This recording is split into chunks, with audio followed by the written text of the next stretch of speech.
और जितनी अपनी जिंदगी सत्यमय जियोगे उतना आपका जीवन सुंदर होगा। सत्यम शिवम सुंदर।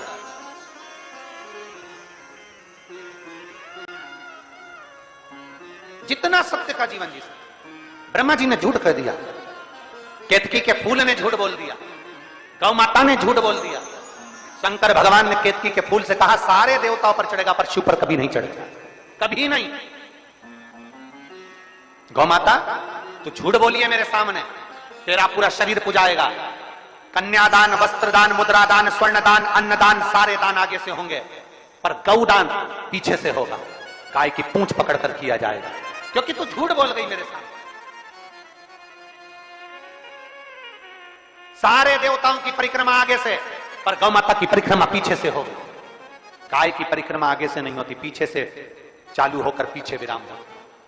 तू झूठ बोल गई मेरे सामने। गौ माता तू जगत की मां कहलाती है, गाय माता भी कहती है मुझे क्षमा कर, मेरे मुख से झूठ निकल गया। केतकी का फूल कहता है क्षमा करिए, मेरे मुख से झूठ निकल गया। ब्रह्मा जी क्षमा नहीं मांगे, क्षमा नहीं।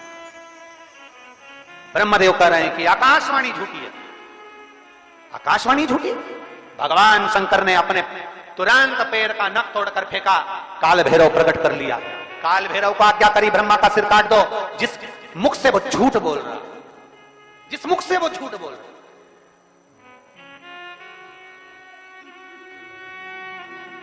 ब्रह्मा जी के सम्मुख में काल भैरव प्रकट हो गए।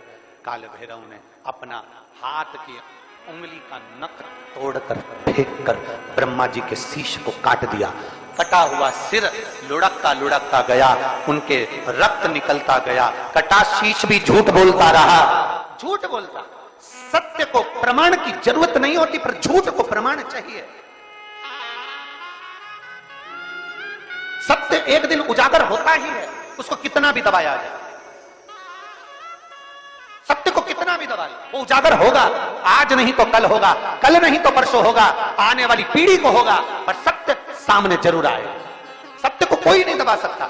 चाहे दुनिया में कितना भी प्रपंच रच लो, चाहे दुनिया में कितना भी पाखंड रच लो, सत्य को दबाने के लिए तुम सारी पूरी जिंदगी निकाल देना, पर एक दिन सत्य सत्य होता है और सत्य दुनिया के सामने आता जरूर है। दब नहीं सकता, दब नहीं। कितना दबाओगे? सत्य को कितना झुकाने का प्रयास करोगे? सत्य को कितना दबाने का प्रयास करोगे? सत्य सम्मुख में आता है, प्रकट होता है, सामने आता है और आता है तो सत्य सहन नहीं हो पाता, जैसे ब्रह्मा से सहन नहीं हुआ। भगवान ने कह दिया शीश काट दो ब्रह्मा जी का, क्योंकि इनसे सत्य सहन नहीं हो रहा। काट दिया शीश, लुढ़कता गया, लुढ़कता गया। कर्मनाशा नदी प्रकट हो गई, जो आज भी उत्तर प्रदेश में बहती है। कर्मनाशा नदी भारत की भूमि की वो नदी है जिसके तट पर उत्तर प्रदेश की गवर्नमेंट ने बड़े बड़े बोर्ड लगा कर रखे हैं, ये कर्मनाशा है, इसमें हाथ ना लगाइए, ये कर्मनाशा है, इसमें अगर कोई इसके पानी का छींटा भी लग जाता है तो 7 पीढ़ी में किया गया पुण्य छिन्न हो जाता है। ऐसी कर्मनाशा नदी जिस पर पक्षी भी अपनी चोंच में जल नहीं भरता, जिस नदी का जल एक श्वान भी नहीं पीता, वो कर्मनाशा आज भी बहती है और बड़े बड़े बोर्ड लगे हैं इस कर्मनाशा नदी का स्पर्श ना किया जाए। विद्वान, चतुर, संत, साधु, सन्यासी, तपस्वी उस कर्मनाशा नदी को कभी पार भी नहीं करते, क्योंकि कर्मनाशा के जल का छींटा लग गया तो हमारी पीढ़ी दर पीढ़ी में किया गया पुण्य समाप्त हो जाता है। कर्मनाशा आज भी जो ब्रह्मा जी के रक्त से बनी और ब्रह्मा जी का शीश कटकर जब गिरा, भगवान नारायण ने देखा, प्रभु कृपा करिए, शिव कृपा करिए, शंकर करुणा करिए। देवादिदेव महादेव ने पूछा नारायण ब्रह्मा जी गलती करे और क्षमा तुम मांग रहे हो, क्यों, क्या कारण है?